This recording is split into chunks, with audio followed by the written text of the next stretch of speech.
Ryan Reynolds here from Mint Mobile. I don't know if you knew this, but anyone can get the same premium wireless for $15 a month plan that I've been enjoying. It's not just for celebrities. So do like I did and have one of your assistants switch you to Mint Mobile today. I'm told it's super easy to do at mintmobile.com/switch. Upfront payment of $45 for 3-month plan, equivalent to $15 per month required. Intro rate first 3 months only, then full price plan options available. Taxes and fees extra. See full terms at mintmobile.com.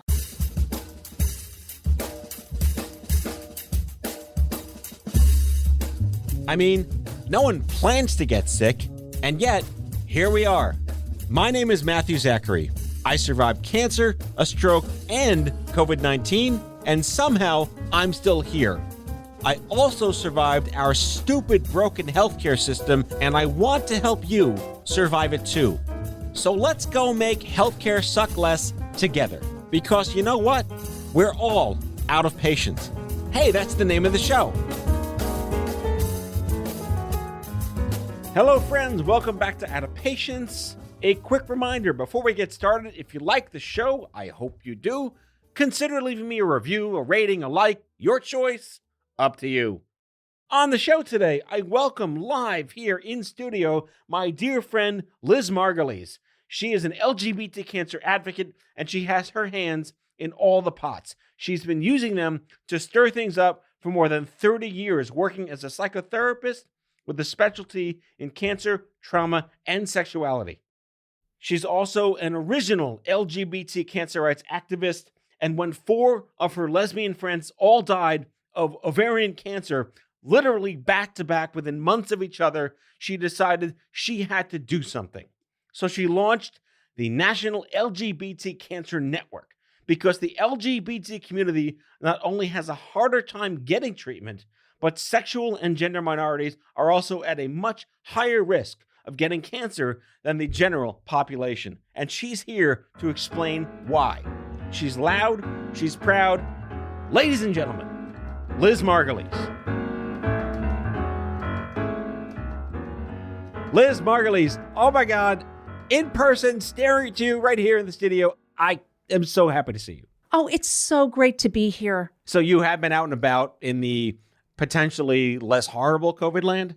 Yes, in fact, I was supposed to leave next Wednesday for Greece. Is that gone now? It's gone now. The State Department changed it from reconsider travel to do not travel, bold red letters.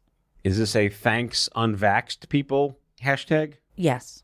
Really taking it for the team, aren't we? Exactly. No good deed goes unpunished, as they say. When were you vaccinated? February. Wow, me too, really early on. How did you get to do it so early? I know people. No, I qualified under something that actually was important. I don't know how, but I got in early. I got it by my age.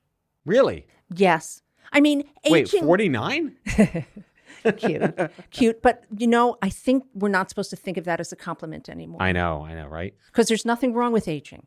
Aging is a gift. I'm slowly encroaching 50 and I'm looking forward. I never thought I'd make 40. That's right.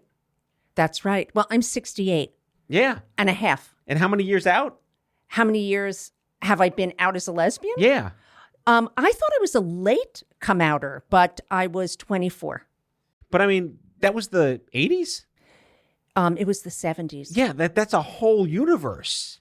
My generation just remembers Ellen DeGeneres getting fired from her show because she dared even have her fictional character be out of the closet. Right.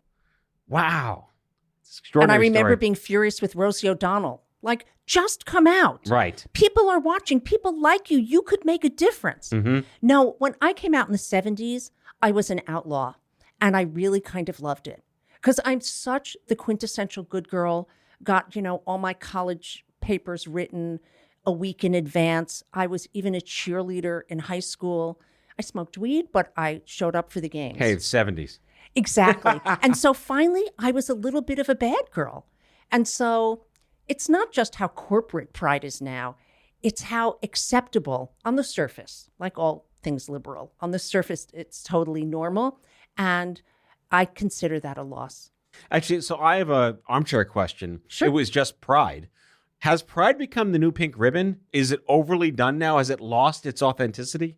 Exactly. It's just all corporate sponsors.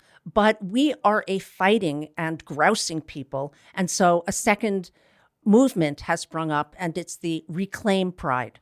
Ooh, I like that.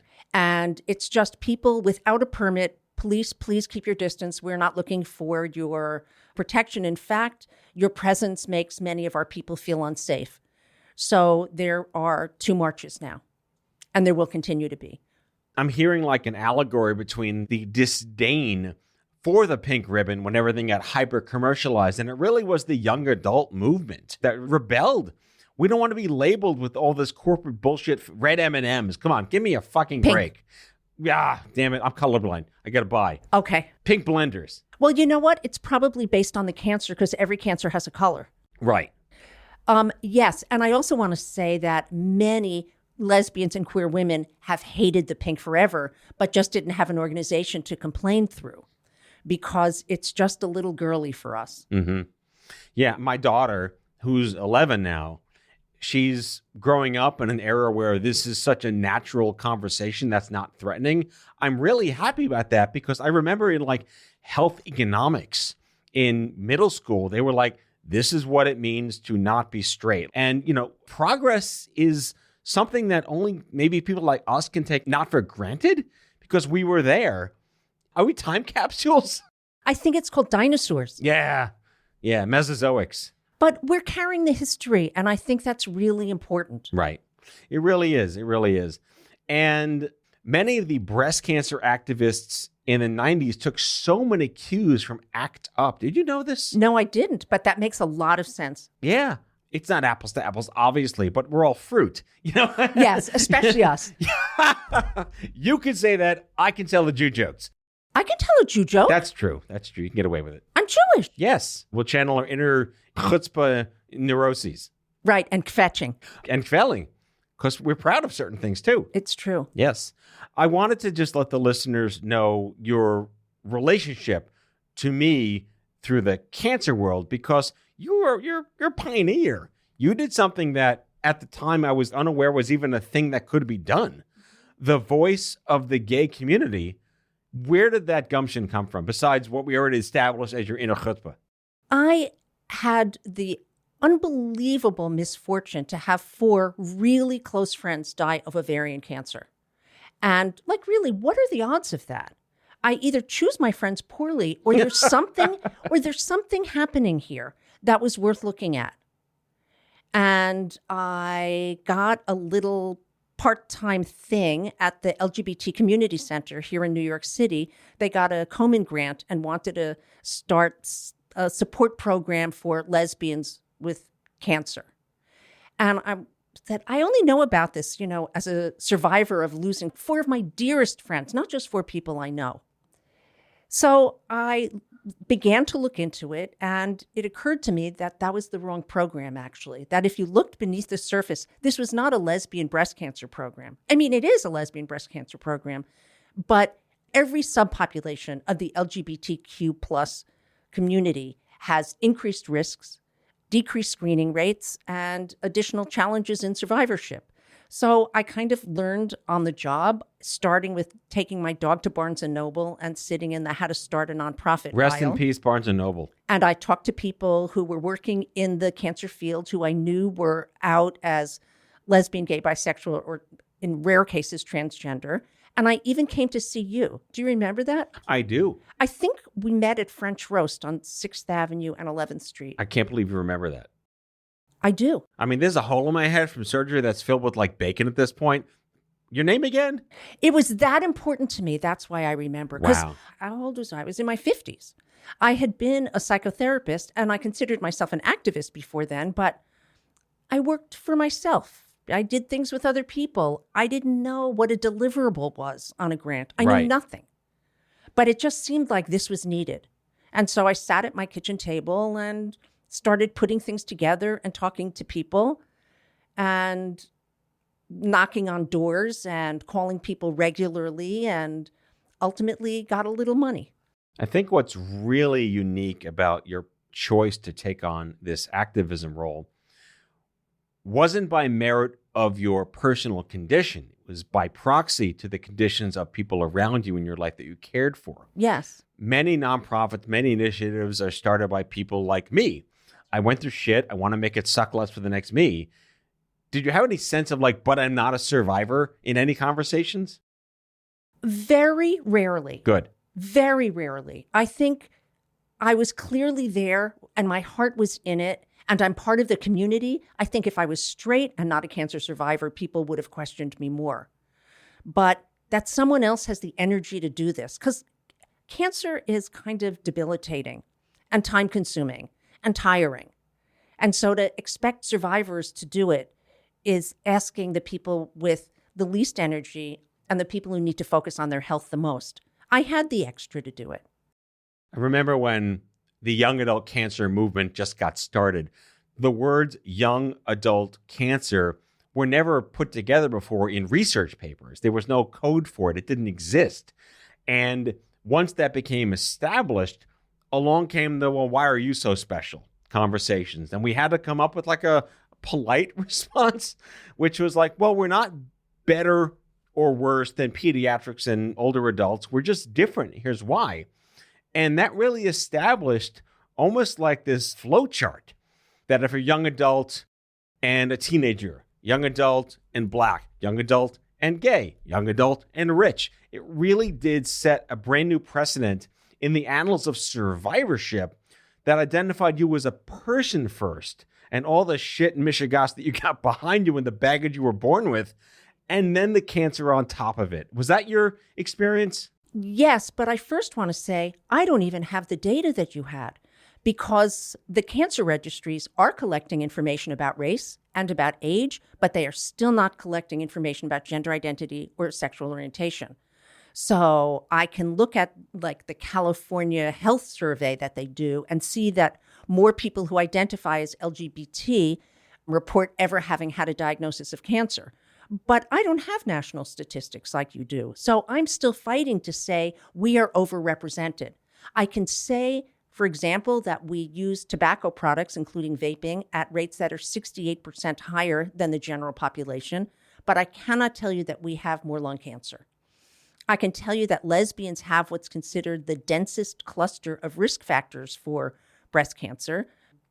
Less likely to have a child before age 30, more likely to smoke, more likely to drink, and more likely to have a high-fat diet or a high body mass index. But I can't really tell you that we are more likely to get breast cancer. 2 + 1 = 3. Right. But with science, you can't extrapolate like that.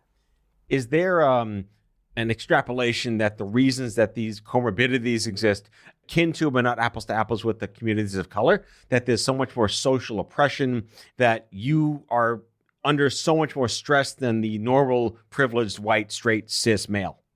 I think what we're talking about, the bigger picture here, is that our identity matters. That when people think about cancer and cancer care, they think they're talking about science and medicine.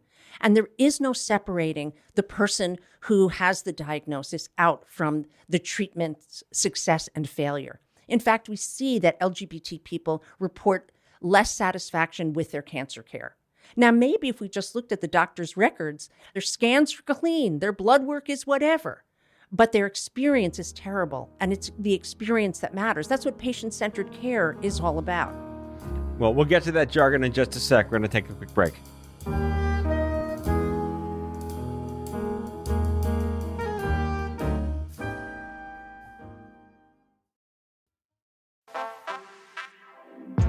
We see you getting after your fitness goals. But what about those money goals?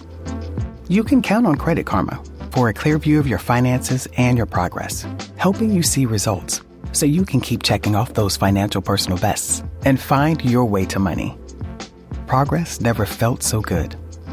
Download the Intuit Credit Karma app and start achieving your money goals today. Intuit Credit Karma. Karma you can count on. This is a mini meditation guided by Bombas. Repeat after me. I'm comfy. I'm cozy. I have 0 blisters on my toes. And that's because I wear Bombas, the softest socks, underwear, and t-shirts that give back. 1 purchased equals 1 donated. Now go to bombas.com/Wondery and use code WONDERY for 20% off your first purchase. That's BOMBAS.com/Wondery and use code WONDERY at checkout.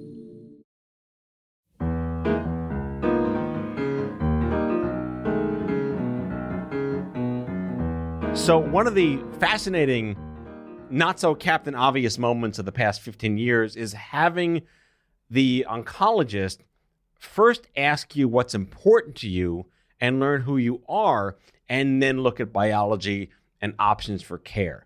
But again, to your point, the check boxes didn't ask you for sexual orientation. And is it fair to think that if they did, people wouldn't really want to fill that out?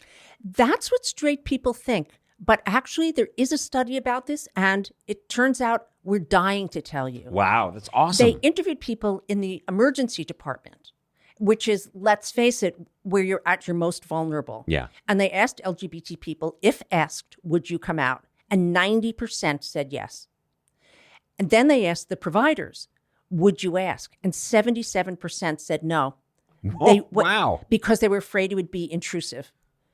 Like, you're thinking about your broken arm, you're thinking about that pain in your gut. You don't want to be answering this. I can understand that, though. I could see how perception of intrusion of something so deeply personal to you that isn't a choice may be completely based in institutional ignorance and sort of systemic bias in the medical profession. But sometimes it is a choice, and you can't treat my arm if you don't know who I am. I could hide it, but I don't want to. I want you to know me. In order to trust you, I have to know that you are okay with who I am. Because it's not just what happens to me, it's who's here by my side with me. It's who we're going through cancer with is different. And that's a question that's rarely asked. People assume that, like, your parents are helping you, or your significant other, or your spouse. And that's just not true in my community. Again, going back to the AIDS epidemic, we saw that we took care of each other. And in the general population, probably you already know this, so forgive me, 1 out of 6 people is an unpaid caregiver to somebody, and most of those 6 are women. In the LGBTQ plus community, 1 out of 3 people is a caregiver, and it's equally divided between men and women. So we're caring not just for each other, we're caring for our neighbors. We are the people who take care of other people. It's the genuine mishpach. Yes. Do you want to define that for people? For the non-Jews in the audience, there's a congenital instant powdered family when you're part of these types of tribes. Yes. And because many people have been rejected by their family of origin because of their sexual orientation or gender identity, they have to turn to their chosen family to take care of them. And forms don't give you room to say who your chosen family is. Yeah, that's a good point. I'm still stuck on that incredible data you cited before about willingness to disclose and hesitancy to ask. Has any of that trickled into practice? Well, I try to sprinkle it into every training that I give. People are afraid to ask. It's like, I know I'm gay. You're not going to remind me of something I didn't know about. It's okay to ask who I am. It's not okay to expect me as a patient to then train you. I have a psychotherapy client who is a transgender woman, and she had severe abdominal pain and went to the hospital. And the doctor said, "Oh, I'm afraid it might be an ectopic pregnancy." And she said, "It's not. I'm trans." Yeah. And he said, "You're going to have to explain that to me." Right. And she said, "Could you take care of me now? And I'll explain it to you another time." So she should never have to explain it to him. I was once part of a research study on the pain scale. The purpose was to help patients better disclose their pain. Yes. And the challenge that was identified by EMR people was that the stock market goes up is good, but pain goes up is bad. So how do you indicate more pain when up is bad? And it took so many years to even toss that simple thing into an EMR intake form. Has there been any progress in adding gender and sex to intake forms when you're going to even a basic walk-in clinic, let alone a hospital for cancer? And let's just add here that people can choose not to answer it. Right. That's people's right to not come out. But should it be there? Well, it's already there in most cases. It's just not being used. Like Epic, which is used in many hospitals for hospital records, electronic records, they have a field for sexual orientation and gender identity. But people, going back to that study, are afraid to ask. And I think that people have expressed, what if someone says, like, what, do I look like a lesbian? Like, they're so afraid to offend the straight woman in this example. But I think in the early days of HIV, if someone was going to take your blood and they put gloves on, you'd feel like, oh, you think I have HIV? Right. Now it's a universal precaution. So it says nothing about how the phlebotomist sees me. So I think that if people, providers, front desk staff, say, I'm now going to ask you a set of questions that I ask everybody. I love that you want to just create very basic level setting language that puts a little more confidence in needing to know this information without creating fear of offending somebody. To mitigate that at a moment of vulnerability is really important. Yes, and it could be an open-ended question as well. Like, that might not be the most important thing about somebody. The most important thing that they need you to know to be their provider might be something else. Like, it might be about their race, their ethnicity, their socioeconomic status. Because going back to something you said earlier, all these things impact the LGBTQ plus cancer risk and experience. Because I listed things like the lesbian breast cancer risk were based on things that look like personal choice. But we are twice as likely as a community to live in poverty and not have health insurance. Twice as likely to not have health insurance. It's really hard to get cancer screening and do anything. Not to mention previous negative experiences in the healthcare system drive people away. So it's my guess, again, I can't prove it, that cancer is caught at a later stage in this community because people are not going to the doctor regularly. Right. I remember a time that there was a revolt in the lung cancer community that at intake, they were asked, do you smoke? And like most didn't, especially young women. And even today, smoking is lower than ever in younger communities, and lung cancer in young women is up. Are they still asking you, do you smoke? Is there a Liz method to ask that question more effectively? And if it is an LGBTQ cancer patient who didn't smoke, does that just pile on the fear and the stigma? It all piles on. And it piles on as a group. My community drinks and takes drugs at much higher rates. Again, this is a response to the stress and stigma of living as sexual and gender minorities. But later in treatment, once people are out, it can be hard for them to get pain meds because there's an assumption that they're going to abuse them. So more of an anthropologic sort of social science question. Now that we have marriage equality, has this country evolved? Are we in a better place in general, writ large, for the LGBTQ community? Better, yes. I don't think we're halfway there, though. Mm-hmm. I think people assume that if you can get married, that you'll be okay. But in a great number of states in this country, you can still be fired for being LGBT or Q. You can be denied a hotel room. You can be fired from your job. We do not have protections like that. And every gay person knows this as they travel around the country. Can I hold your hand here? Maybe not. We also have on November 20th every year, Trans Day of Remembrance, because I think 386 trans people have been killed so far this year simply because they're trans. And most of those are trans women of color. It is very dangerous to be a trans woman of color. People think it's easy to be trans. It is not, even if you're not. Wait, who thinks it's easy? People think it's a fad. Oh my God. Now everybody's doing it. Now everybody's trans. But someone who is assigned male at birth and then comes out as trans is giving up a great deal of privilege. And they went through the world thinking that they could do and be more of who they wanted, and suddenly they're in great danger. No, trans people are using tobacco at much higher rates. Actually, bisexuals, that I think is surprising, since Woody Allen said he became bisexual to double his chances of having a date on Saturday night. But it's actually on every health disparity you look at, except weight. bisexuals fare worse.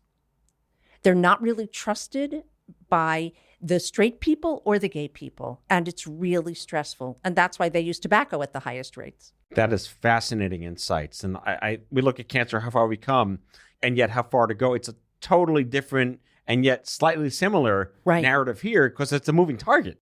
Yes. And what we're seeing now is, I forget how many LGBTQ people there are, but over half of them identify as bisexual. So we tend to forget about bisexual people, but they are the largest group. What we also see among young people is more and more non-binary people. So just when you think you got the LGBTQ letters lined up in your mind, the categories begin to expand.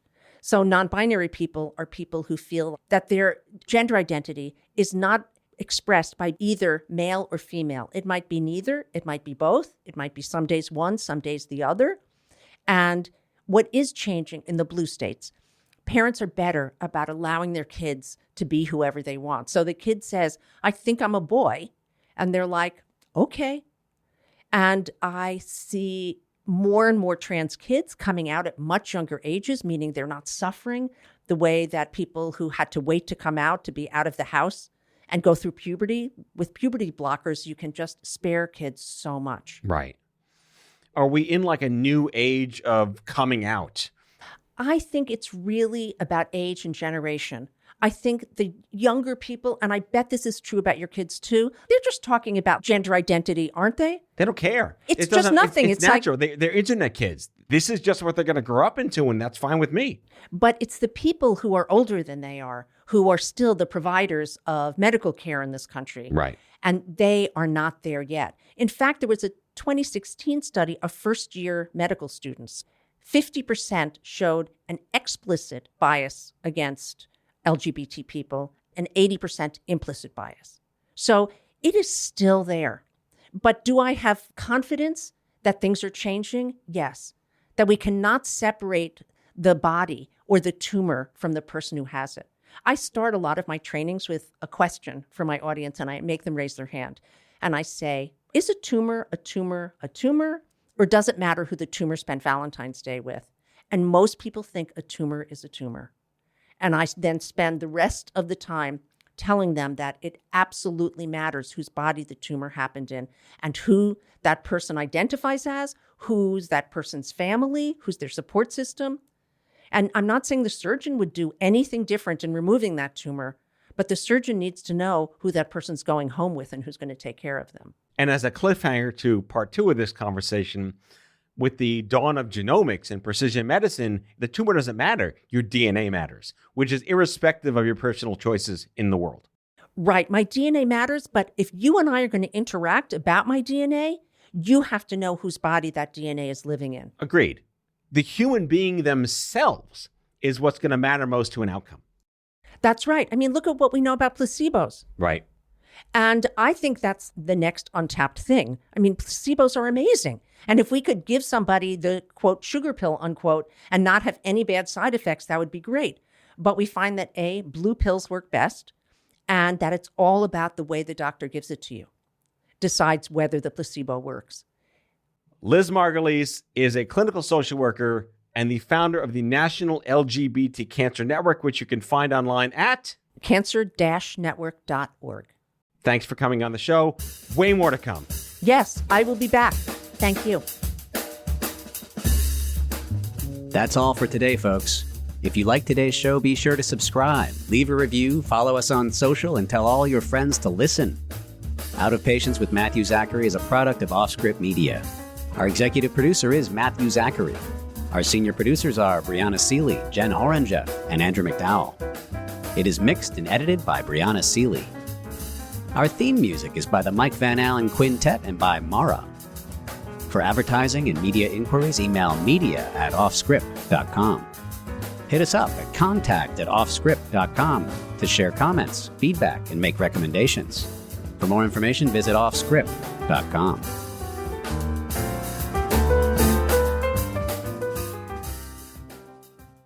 You know where your business would be without you. Imagine where it could go with more of you. Well, with Wix, you can create a website with more of your vision, your voice, your expertise. Wix gives you the freedom to truly own your brand and do it on your own. With full customization and advanced AI tools that help turn your ideas into reality. Scale up without being held back by cookie-cutter solutions and grow your business into your online brand. Because without you, your business is just business as usual. Take control. Go to Wix.com.